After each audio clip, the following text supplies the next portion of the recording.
We are live on a Friday for the Playbook ATS Podcast, filling in for Mark Lawrence, who is busy at work for the 2026 NFL and College Football Playbook Magazine Guide, however you want to call it. It's just awesome. So you can understand and give Mark the time off that he needs. So we're here to fill in and talk a little NBA and Major League Baseball. Next Friday, we'll be on the day after the first round of the NFL draft. And of course, that'll be day 2 of the NFL draft later in the evening when we are on the air, and we will go over the first round. And we will also take a look at Super Bowl futures, take a look at some teams that we like based on their offseason. And of course, the first round impacts their offseason more than any other round. So it'll be good timing. And we'll do that on next Friday's show. And maybe I'll get a pick or two as well as far as the NBA playoffs and Major League Baseball next week, because that's what we're going to do on this show. We're going to talk a little NBA and Major League Baseball with some picks. Andy Iskoe, Jim Feist joining us as usual. How's it going, fellas? Excellent.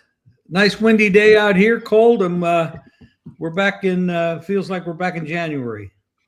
I had to get the jeans out again after wearing shorts for the last 3 weeks when we had unseasonably warm temperatures that I think we may have touched 100 one of those days. I know we were in the 90s for we definitely quite a number of days.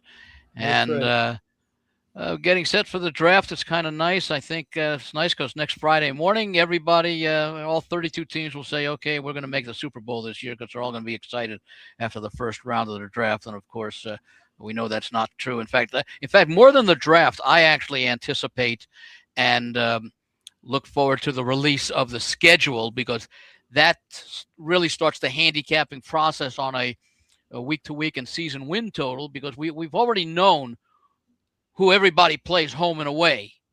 That came out based upon the final standing. So that was out like an hour after the season ended. What we don't know, and it's so important in your handicapping, especially if you're taking a look at Survivor, last man standing type contests, the sequencing. How many times do teams play 3 on the road, etc. So the next, and that'll be just about a month from today, roughly in that time period that the NFL announces its schedule. They've leaked out some games as far as the Australia games and the overseas games, but we'll know the entire 17-game schedule in about a month. And for me, that's the official start of the 2026 season. Andy, how many countries are we playing in this year? Let's see. I would imagine Great Britain, Ireland, perhaps. Australia, we know, is new. France, possibly, and Spain, and Mexico. Perhaps. I guess it could possibly be as many as 6 countries. No kidding. Yeah. Wow. Oh, 7 if you include the United States. Yeah, and we're going to be adding another game soon, which is always great. And how many streaming sites are we going to have to go to get the games? 6 or 7. Yeah. You got Amazon Prime. You got, I think, Netflix now is involved. And like I mentioned last week, and I remember when Congress said no Super Bowl on pay TV. Yeah, well, that's coming. It's already here. What do you think cable is? Okay. People don't realize that, but that's true. Yep. Yeah, we're all getting used to it, unfortunately. Okay, so let's first off, I want to pop up this tweet that we got or shared for our ProLine TV account. And of course, you can get the social media information right here in the description of this video. Joseph Freda, who is a gambling writer and broadcaster, worked for Don Best and others, weekly sports betting guest on The Lobby. And he made a comment, would be nice having ProLine TV do one from there. So Joseph, we need to know, where is there? I don't know where there is. I don't know where this tweet originated from. So you had a lot of comments here, though, about it. You were really involved in whatever this conversation was with Spanky and Bet Bash. Oh, maybe that's what he's referring to. So do you guys know who Spanky and Bet Bash are? Probably wants us to do it from Bet Bash. Yeah. Oh, is Bet Bash a location? It's like a it's like a weekend that they have here in Vegas with a lot of gambling and sportsbook operators from offshore, etc., coming into Vegas for I think it's like a long weekend, like a Thursday through Sunday type thing. They have seminars and Have you been there events before? like that. I have not. Jim? I have not. I have not. But either. a lot of folks here in Vegas in the handicapping and sportsbook industry have. Is it like marketing, networking kind of deal? Yeah. Okay. All right. So there you go. Answered from question. Next up. Exchange information, share information. Yeah. Okay. Major League Baseball. I'm not gotta sure. I'm not sure where they hold it. I think it might be at Circa. I'm not positive on that. Oh, the actual Bet Bash. party. Bet Bash. Okay. The gatherings. The gatherings. Okay. And he said it happens One all of weekend? our listeners might chime in with a comment that I'm sure we have some who. I think it's pretty popular, actually. Yeah. Yeah. Major League Baseball, we'll be talking about a pick every Friday on this show. And so you have a few afternoon games today, as you can see here. The rest are in the evening. Looks like the two afternoon games. You get the Mets and the Cubs. Actually, it's just one afternoon game. The Mets and the Cubs. And apparently the Mets, it's interesting because weren't we looking just, a week or 2 weeks ago, Jim? We were looking at the baseball futures, and I could have sworn the Mets were the favorite to win the division. And now everybody's saying that the Mets have all of a sudden been playing pretty bad baseball lately. They lost 7 or 8 in a row, I believe. Damn. Well, they can't be the favorite anymore, maybe, in the division. They might be the favorite never to win. And Senga has not looked very good early on. I considered going against them today, but I ended up not pulling the trigger because I'm not all that comfortable with the Cubs pitcher today, even though he's pitched nicely, Cabrera. I do like, however, and I have played the next game right up there, the Baltimore Cleveland game. Okay. I've done well with Baltimore. Honor against them this year. Cleveland honor against them this year, but I'm looking at the total in this one, and I like the over the 8 with Bassett not in very good form. He's had a number of, I think every one of his efforts, maybe perhaps other than one, have been really bad, and BB also has been hit hard this year. So it's a situation, and I don't know what the well, let me see if I can pull it up on the screen, because in a situation like this, I like to look at 5-inning games, but more so for the unders. When I like two good pitchers, starting pitchers going up, I don't want to get the bullpen involved. And if the good pitchers pitch the way they have, they're going to last 5 innings, and maybe it's like, a 2-1 game after 5 before the bullpens get involved. I'm not so fond of first 5 innings for starting pitchers, simply because I want the bullpens involved if I'm going to look at an over. So even I could go in this one. Let me see what it is here. I would imagine if the total's 8, the total for the first 5 is probably 3.5 or 4. Let me see if I can pull that one up on that game. It's actually, I'm sorry, it's actually 4 or 4.5. This one's 4.5, which is a nice total, but I'd rather have the extra innings that the bullpen is likely to be involved in this one. So I've gone over the 8 in today's Baltimore-Cleveland game. It's at Cleveland, and it is a 3:10 Pacific, 6:10 Eastern time start. Okay. I would have to think that the one team that would be a great overplay every game is my Washington Nationals. I mean, they have been incredibly offensive so far, which was real surprising, but they can't pitch. And the pitching at the same point has also been offensive, but the other meaning of offensive. Yeah, thank you. So, yeah, I'm actually surprised that the run line is only 8.5. It should be 8.5 for the team. You mean the totals line? Yeah, the totals line. Yeah. So I got to imagine their totals line has got to be like, I mean, shouldn't it be over? Like, shouldn't it be like a good win percentage over if you bet the Nationals on like every game?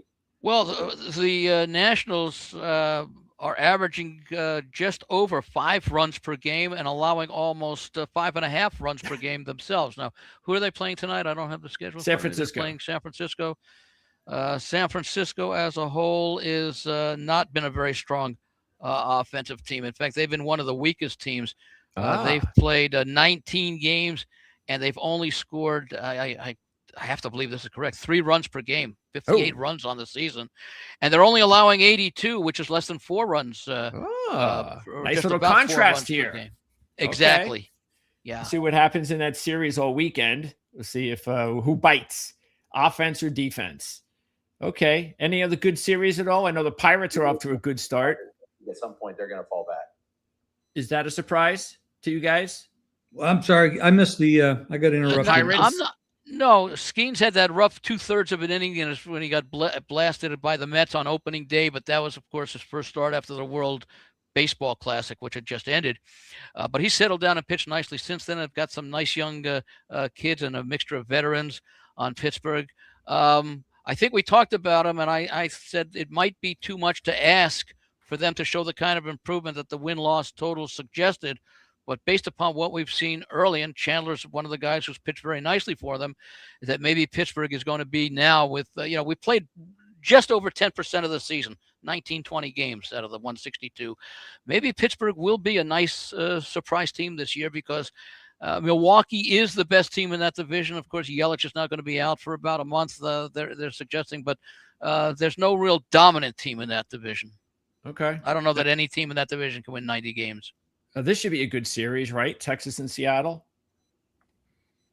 Seattle's got the pitching, but they just, the hitting has been really, really subpar. Raleigh's not done what he did last year when he had 60 home runs.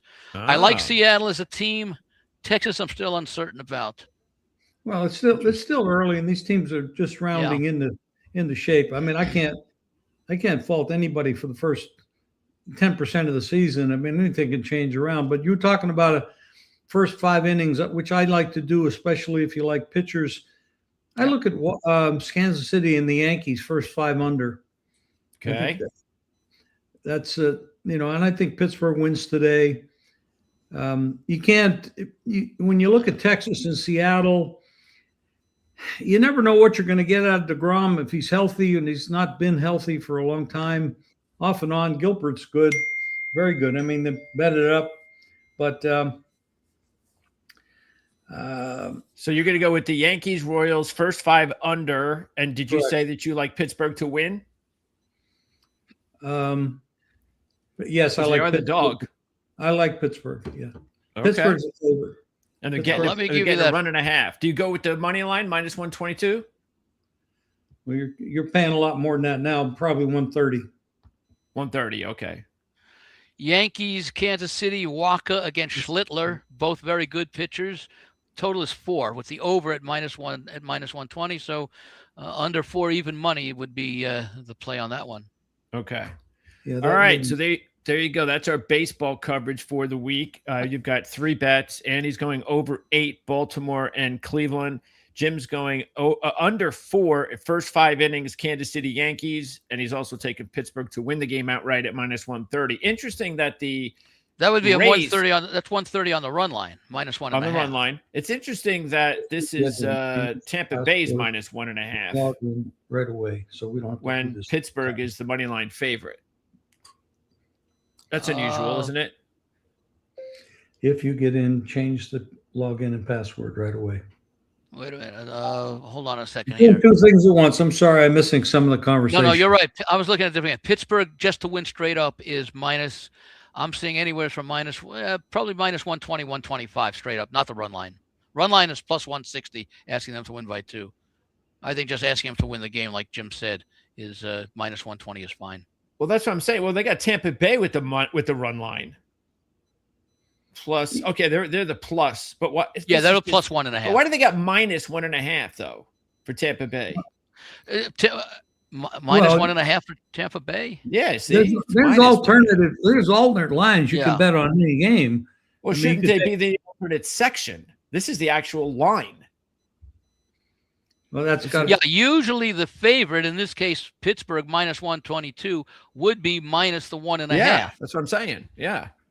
So I don't know unusual. if I'm showing it the other way. I'm actually showing Pittsburgh -1.5 at +160. They probably have it wrong then. They probably screwed it up. that's a misprint. Yeah. Yeah. Okay. Because if they're -122, remember they're the home team, so they may not bat last, so you get a better price on the -1.5. So yeah, -1.5 is +160, not minus the 197 or whatever they showed there for Pittsburgh on the plus. Although let me give a caveat there. There are some places that do use alternate or reverse run lines, and this may be one of the games based upon the site that you're using. Okay. I would be surprised, DraftKings. but I couldn't rule it out. Okay, so I was reading Athletic NBA postseason preview, and this I found it interesting. Who is the writer here? Yes, I can't show it because this is a paid site. John Hollinger. Long-time NBA guy.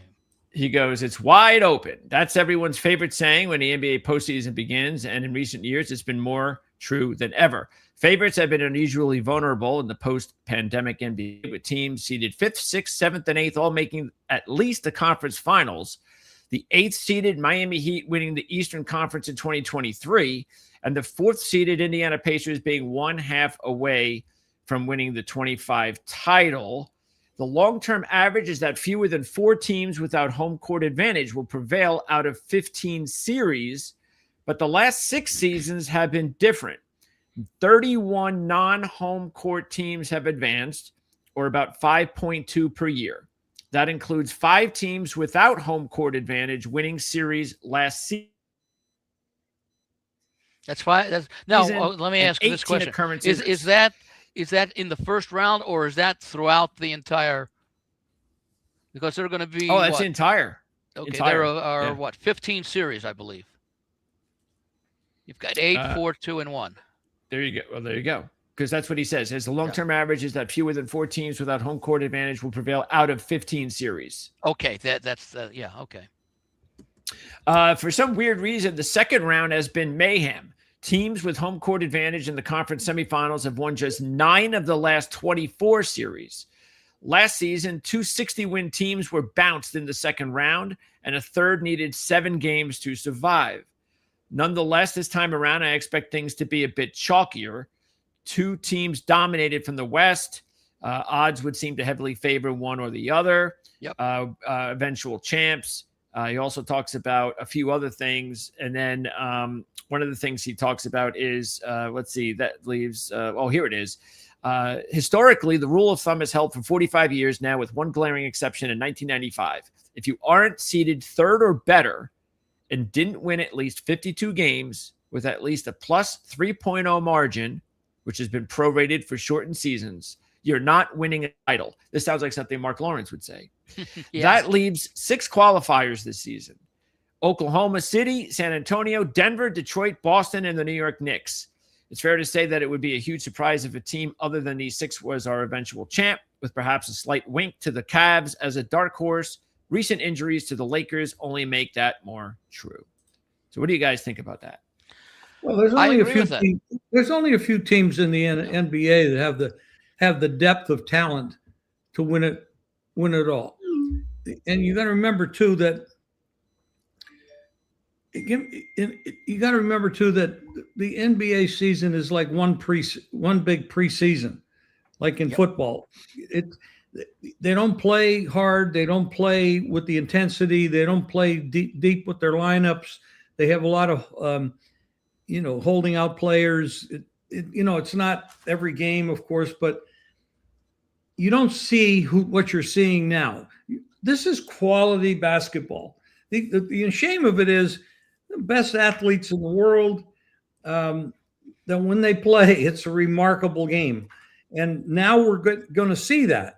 This is why it's so much more predictable in the playoffs than it is, for me anyway, in the regular season, because you actually can see what these guys can do. That's why those numbers, until you talk about in the West, who do you got? You got 3 teams out in the West that most likely are going to take it. San Antonio, you got Denver, you got OKC. Is there anybody else that I'm missing? I don't think so. In the East, you got Boston, you got Cleveland, you got who else? New York. Well, Detroit. Yeah, Detroit. I think he said Detroit, Boston, and the Knicks, if I recall. I think that's who I read. Yeah, that's 4. But the question now is, how good are the teams that haven't been really pushing it all season long? And that's the question. We're going to have to answer that question going forward. And that's why I like the NBA in the playoffs, because this talent is going to raise up the coaches. The better coaches are going to raise up. And because there's really in the regular season, there's nothing to play for except position, and to make the playoffs. Yeah, that's it. That's the only thing that matters. I probably made fewer bets in the NBA this year than I have in any previous season because of the tanking and not knowing what's going to happen. The other thing we also don't know when we just look at the wins, and I'm sure somebody's done a study out there, and maybe it'll be on the internet somewhere. Remember, a lot of these teams that have won the 50 or 60 games, or the ones that made it with fewer, they also beat a lot of teams that were tanking. So how many of these wins were against good teams that are in the playoffs versus how many wins were against teams that weren't trying? We don't know. Now, I'd like to actually, getting back to what Greg was reading, I'd like to see a sports book put up a wager talking about those upsets through the first 3 rounds. Eastern Conference versus Western Conference. Which conference will have the more upsets in the 7 series that they each play within the conference? Because I could see more upsets occurring in the East because there's not really dominant teams. Detroit won 60 games, but it was in a weaker conference. I've got, for example, I would be surprised, even despite those numbers, if it's not San Antonio and Oklahoma City playing for the right to go to the NBA Finals. Those teams have been not just dominant over the season. Consider the fact that OKC won 64, San Antonio won 62. Then the next best team, Denver, won 54. That's a huge gap between the second and third best teams in a conference. But not only that, OKC and San Antonio have been consistent from the very start of this year and even down the stretch of the teams in the playoffs over the last 25 games. OKC 21-4, San Antonio 21-4. Nobody else over 20. 19 I think was the next highest. So they've been playing well throughout, and they've been playing even at the end. Even if they're not trying, they're still 21-4 at the end of the season. And so are these teams better this year than they have been the last couple of years? San Antonio, clearly. Okay. OKC won the title, so and how about the others? Because again, he's trying to tell you that he's giving you those stats. So the only way that those stats are going to change and be chalkier is if these teams are better than they've been the last few years. And so we're going to see less upsets. Well, the one team that I mentioned, San Antonio, would be the concern because of their lack of experience. I think Denver is being I can't get away from all these phone calls and stuff that's going on here. Too many things happening at once. I think Denver is a shot to win this thing. I don't. Yep. If they're healthy, Jokic is the best player in basketball, in my opinion. Spurs, Thunder, and Nuggets are really tough in the West. Now, as far as the East is concerned, excuse me, Jim, I'll also throw Minnesota in there. You think? Really? They've got 3 quality players with Gobert, Anthony Edwards, and Randall. Well, if that's the case, they are really priced high.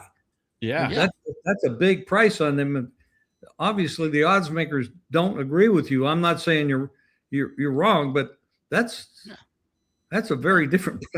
They're really an outlier in the prices. That's for sure. So you think that's your sleeper to win maybe a couple of rounds, Minnesota, Andy?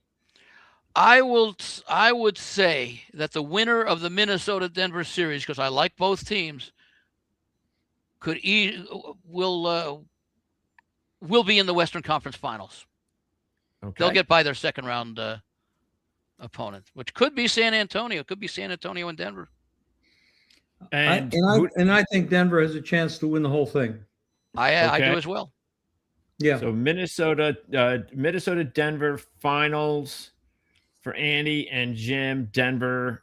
I'm talking about the top. No, I'm saying Minnesota or Denver will be Minnesota, in the Denver finals. winner in the finals. Yeah. And Jim's got Denver to win it all as his. Now, is it just your sleeper pick, Jim, or is that actually the way you're going to go? Well, it's a sleeper pick just based on the odds. Okay. So what are your overall predictions then? Who do you like to throw out? That's your sleeper. So who is your pick then to play in the NBA Finals? Denver, Boston.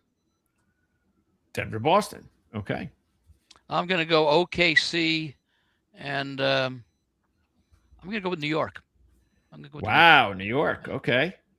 They've paid their dues. We've seen this in the NBA historically, that you pay your dues. You make the playoffs, you have a nice little run, you improve the next year, and then then maybe year 3 or 4 you can win it all. And I think the Knicks have made that journey into at least making it into the finals. But I think it'll be OKC defeating the Knicks. Okay, so that would be 4-1 on the Knicks getting to the final. So that would be a good option there. And then again, we've got Denver at 8-1 to actually win it all. And the Celtics being the third choice means that if it is Denver and Boston in the series, and you pick Denver, then you can have a decent hedge, especially if Denver goes up 1-0. Yeah. So. Well, Denver would have the home court advantage with 62 wins versus 56 okay, even better. Boston. So yeah, even better. Okay. Well, that's the play then. Keep in mind with Boston, Tatum out for most of the years. Back what he played, maybe about 3 weeks to a month right now, looking great, and he'll also be the freshest player in the playoffs because he missed so much of the season. That can help Boston tremendously. So we're not going to talk about LaMelo Ball because that'll take up about a half hour of our content, and we really don't want to give him that much time in our lives. And that'll wrap it up. So again, next week, we're going to talk about the NFL. We'll get some more picks on the NBA playoffs and Major League Baseball, but should be fun next week. Again, we're going to give some early futures based on how the NFL offseason has gone to this point, and with the first round in the books by the time we do the show next Friday. So, gentlemen, appreciate let me put it to you this way, Greg. The half hour we're not doing this week will be made up for next week. Absolutely. Yes. There'll be plenty to when talk it comes about. to football, yeah, you can bet we'll have a lot to talk about. Thanks, guys. Appreciate it. We'll do it again next week. Don't forget, Jim Feist will return on Tuesday for the Jim Feist Show. And what do we have in store Tuesday, Jim? I don't know. Maybe some NFL talk. No, not, right? Really? Well, what about NBA playoffs? What about talking about possibly? I like to stay current. I like baseball and basketball are going on. NFL's in the distant future. We're going to cover it next week. Okay. Let's stick with what we got going on. The only thought I had for you guys is maybe some betting propositions for the draft. That's not bad. We could do that. Over under quarterbacks, how many, what would be the biggest position? Because I have not yet seen here in town. I know it offshore they've been available. I've not yet seen here in Vegas, and I haven't looked everywhere, draft propositions, but they'll usually come out 3 to 4 days before they've got draft. Oh yeah, I was looking at. I haven't seen them. I've seen them for the the DraftKings and FanDuels. Yeah, but I haven't seen them for the Vegas books yet. Okay. So yeah, we can go over that because I've seen some where, obviously you can decide if you see any outliers on players that you think will get drafted, and maybe they're 4 or 5 to 1, that sort of thing. So we'll go over that, and we'll talk NBA and Major League Baseball. And again, it all depends. Maybe Jim will have a special guest, so we never know. That's on Tuesday on the Jim Feist Handicapping Show, and that is going to wrap it up, guys. Appreciate it. Have a great weekend. Take care, guys. Take care.